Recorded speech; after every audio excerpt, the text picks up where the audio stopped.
করে সামনে গেলেন, আবার মুসা আলাইহিস সালাম দিলেন এরকম থাপ্পড়। ফাসাক্কাহু ফাফাকু আইনা, বুখারীর বর্ণনা, এক থাপ্পড়ে চোখ নাই।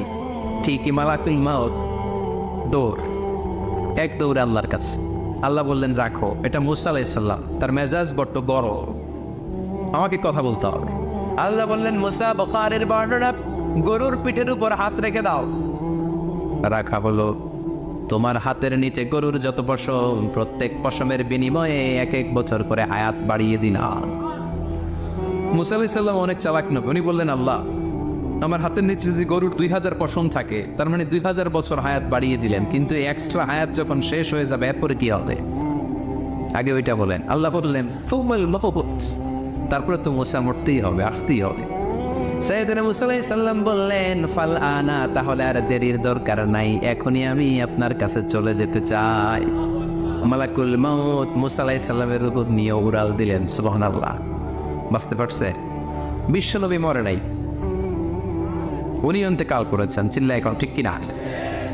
ইন্তেকালের আগে বিশ্বনবী প্রচন্ড অসুস্থ হলেন। মা আয়েশারে ডেকে বললেন, আয়েশা, মনে হয় আমি বাঁচবো না। ওই যে খায়বার বিজয়ের দিন, খায়বার দুর্গ বিজয় করার পরে এক ইহুদি মহিলা আমার দাওয়াত দিয়েছিল। ওই দাওয়াত খেতে যাওয়ার পরে গোশতের মধ্যে বিষ মাখানো হয়েছিল রে আয়েশা। ওই বিষ মাখানো খাসির গোশত খেয়ে যে ব্যথা আমার পেটে উঠেছিল, আজ আবার সেই ব্যথা উঠেছে। বিশ্বনবী ওই বিষ খাওয়ানো গোশতের কারণে ইন্তেকাল করেছেন। তার মানে বিশ্বনবীর সাথে জামা আল্লাহ বাইনা নবুওয়া ওয়া শাহাদাহ, আল্লাহ বিশ্বনবীকে শুধু নবী বানায় নাই, শহীদ হিসেবে কবুল করেছে। সুবহানাল্লাহ বলবেন না? প্রচন্ড অসুস্থ, উনি ছাড়া মসজিদে নববীতে কেউ ইমামতি করার সাহস পায় না। বিশ্বনবী বললেন আবু বকর তুমি যাও, আবু বকরও যায় না। বিশ্বনবী বললেন পানি আনো। বিশ্বনবী পানি দিয়ে ওযু করলেন। ওযু করে কয়েকজন সাহাবীকে ধরে উঠতে চাইলেন, আবার থপাস করে বেহুশ হয়ে পড়লেন।